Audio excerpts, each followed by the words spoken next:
You might be getting tired of me saying this. I've probably mentioned a bunch of times about my plans to exit the video creation field, but I want to let you in on something that may not seem like such a huge deal, but happens to seriously trouble me.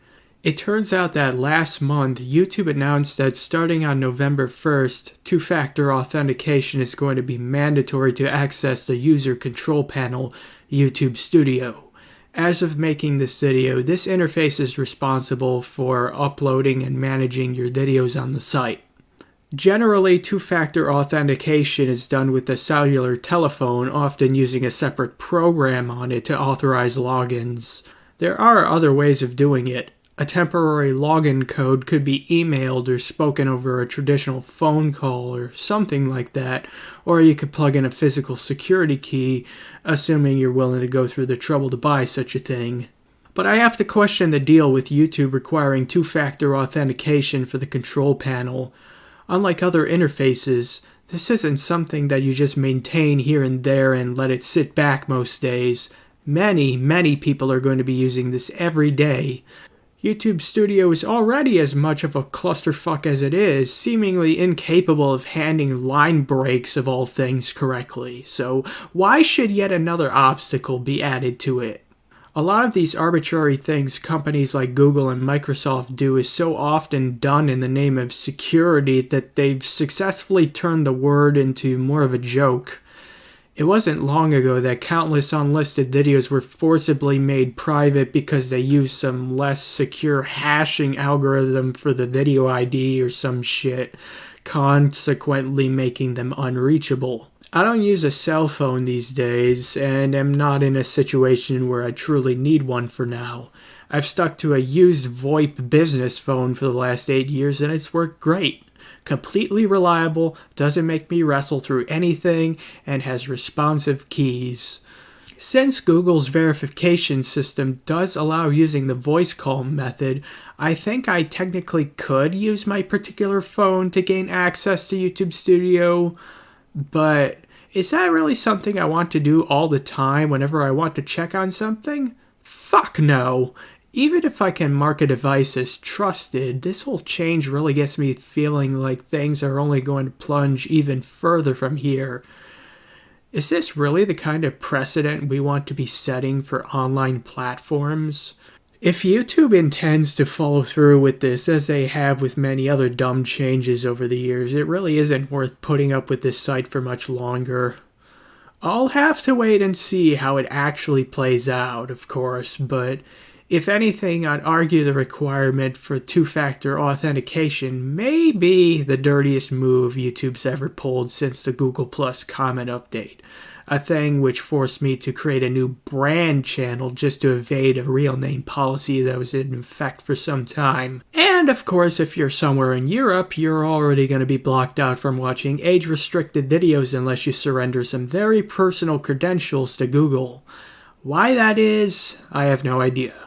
I sure don't remember it being part of Article 13. Was there more to it? I didn't care enough to read it. It doesn't help that videos get age-restricted or outright deleted for reasons that are impossible to explain because YouTube never really does any sort of explaining beyond a little template like, violent criminal organizations. I've already had 2 of my videos age-restricted, and I imagine more of them will be in the future.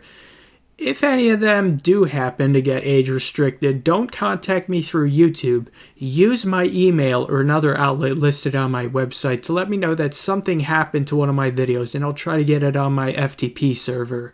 Back to the whole two-factor authentication thing, it would seem as if a channel like mine would be more vulnerable to hacking given my somewhat high subscriber count, but not once in all the years I've been running this channel has my account been compromised.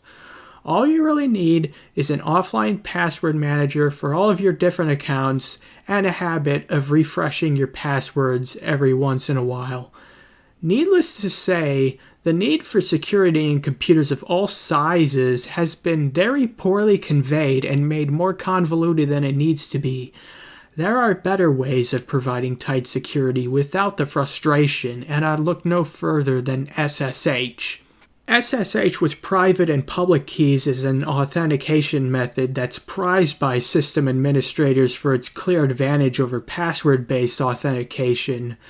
I don't specialize in security, so don't ask me too much about this, but the important thing about using key pairs is that it's next to impossible for anyone to break into a remote system you're in charge of unless they happen to have a copy of your private key, even if they know the password to your Unix account.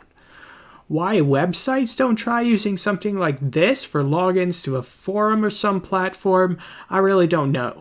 It shouldn't be that much fuss to implement it into both desktop and mobile browsers thanks to the security technology being open source. But, of course, there is no real mechanism that I'm aware of that would use key pairs over, just some other convoluted form of two-factor authentication. Many controversies have come and gone on this site, each growing more unbelievably stupid, but this one may very well be what finally turns me away from the website I once treasured for good.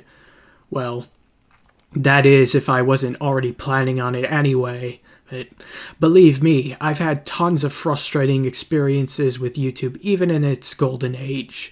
In the midst of 2007, I learned about how one of the most innocent and wholesome collaboration channels on the site was inexplicably terminated, and YouTube's answers to that suspension were very lackluster. The main excuse from YouTube was the channel not specifying a truthful birth date, despite the fact that the channel was run by the star's father. I suppose it's ironic because around a decade later, YouTube would start making profit out of the activities of children on the site, which was ruled to be illegal. That same year, I and many other innocent users were mass flagged like hell by various trolls who had rather strange attitudes, spamming copy-pasted lines of text and sporting South Park avatars while making Speakonia videos mocking us.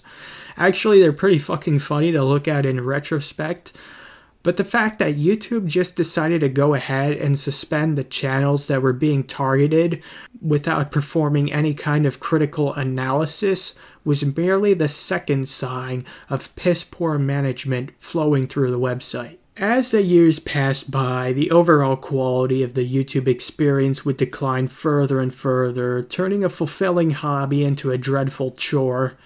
I'm already at a point where I have to constantly clean up my watch history just to avoid fucking up my recommendations, and yet I still get garbage recommendations having largely nothing to do with what I actually want to watch. Now it's at, relaxing spa videos that involve gross shit like crusty feet and cysts or whatever. Even after I go through the trouble of clicking not interested so many times, these fucking YouTube robots still want to assault my eyes, huh? It's a maddening cycle that's been engraved in my head for such a long time. I've wanted to break free from it for years, but the circumstances of past times have not allowed me to do just that. YouTube has such a stronghold on the internet that it's very difficult for me to avoid using it. In past years, it seemed like other emerging platforms would start to put it in check. VidMe, Vidly, Vanillo, and of course, Vlare all died painfully in their own little ways. Some people are probably still pissed off about the fact that I moved to Vlare when I did, but initially, I didn't even want to join the site due to the same Vidly admin being in charge of it. The only reason why I did end up joining Vlare and compelling as many other people as I can to join the site as well is because YouTube is that fucking bad. The site doesn't reward creative effort, only what it sees as clickable. I guess I'm not valid because I refuse to fabricate a heavily polished mask of myself that's designed to only spew what viewers want to hear. Vlare was a mess, let's be real here, but it was the last thing that really kept me going with making videos. For the first time in so long, I felt like a website was actually acknowledging my hard work to some degree, and I could see the process of making a video as planting seeds of hope rather than sacrificing something to the altar just because. But As with many other YouTube alternatives that have come and gone, management was incompetent. Vlare experienced regular outages, making my case for the site difficult to make. After sitting in limbo for close to a year, now that site's completely dead and I don't have much else to turn to apart from just throwing whatever video files I can on my FTP server. I mean, the idea of a YouTube alternative is just completely fucking dead at this point. But what about decentralization or blockchain-based video sharing? No fucking way, dude. Those are buzzwords. They mean nothing. Why do you want me to keep making new videos anyway? I don't make these videos for anyone but myself. I only make what I want to see because nobody else seems to do it. Given the state of YouTube nowadays, making anything worthwhile is hardly compelling in the slightest. Now it's just something I've been doing to get it over with. That being said, it seems YouTube's compulsions of removing things people like seems to be more of these desperate measures to cut down on bandwidth and storage usage. Perhaps it's a sign of the worst to come when inactive videos suddenly have to get purged without providing ample time to get every old little thing archived. I'm sure if YouTube tried pulling this stunt in 2015, they would not have been able to get away with it. The idea is to beat the community down hard with small things that seem benign so as to numb them to worse things to come. Oh, we're going to change the channel layout and there's nothing you can do about it.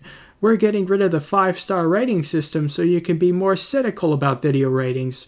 We're removing groups, streams, annotations, and community captions because nobody's using them even though everyone does. What are you doing, YouTube? Oh, okay, I guess it's normal now. Haha, look at Darth Vader's lightsaber. Oh wait, your video sucks. With all these things being done, it's only priming more of us to accept that an entire era of videos will eventually be deleted. After all, YouTube videos are disposable, right? That's how modern YouTube culture works. You make a video for the money and move on to the next trend. Make sure you get into that groupthink. You gotta hate Intel and make your backdrop full of memorabilia. It's part of the job. That's not how I've been making videos. Every single thing I've ever posted, I've always wanted to design my videos to last for ages and have them reflect my real self as much as possible. As such, making all these videos wasn't completely a waste of time, as there are some that I can really come back to and enjoy once more. But isn't it narcissistic to be enjoying your own videos above all else?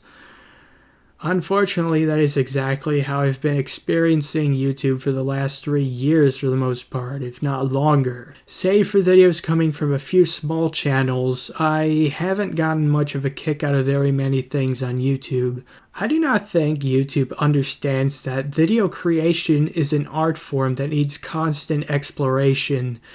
Thanks to how rigid monetization conditions have become, everyone is afraid of trying anything new and innovative anymore. They've all got to stick to the same bland formats like pretentious video essays such as this piece of shit you're watching right now. Seriously, what the fuck are you doing with your life listening to some dickhead bitch and moan about a dumber website like this? Come on, man. No matter. I filled in nearly every niche I can. I only have 2 more videos to create. One will be a complete re-upload of hardcore Windows XP, which includes an entire sequence involving a Dell computer that never made the final cut, cause, wow, yay, Windows XP, and wow, strings and fucking pianos, and shake the camera, funny, ha, hee, woo, whoa. The other video will be a smaller scale project codenamed Sunfish. Sunfish will replace Cisco's role as my final video, as the latter proved far too ambitious for me to take on in the end. I was projecting to finish Sunfish by December, but now I'm worried that I'll have to rush the production to get it all done by the end of October. But this departure really isn't so much about the fact that YouTube is making 2-factor authentication mandatory to access the fucking control panel. This is not a reflexive video. I've been planning on leaving months before I learned about this.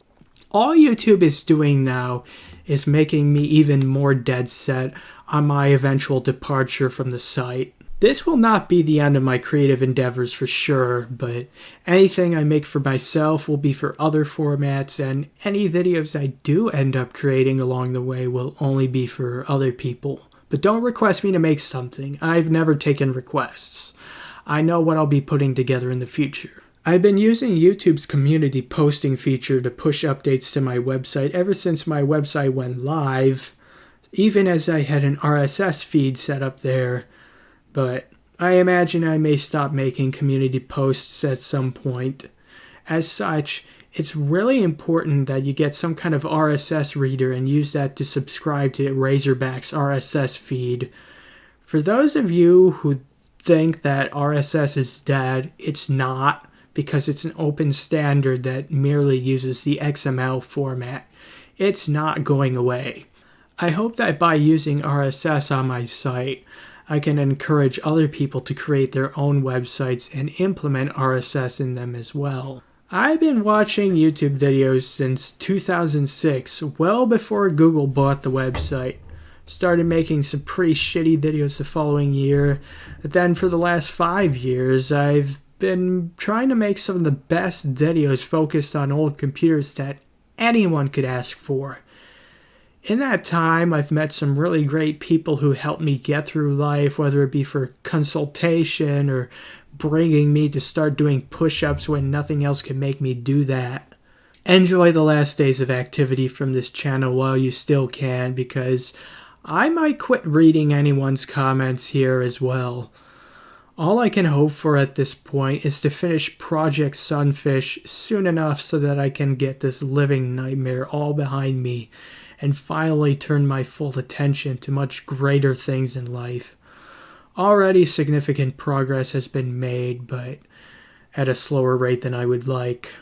It's been a nice 15-year run, but those days of genuine creative expression through online videos are over.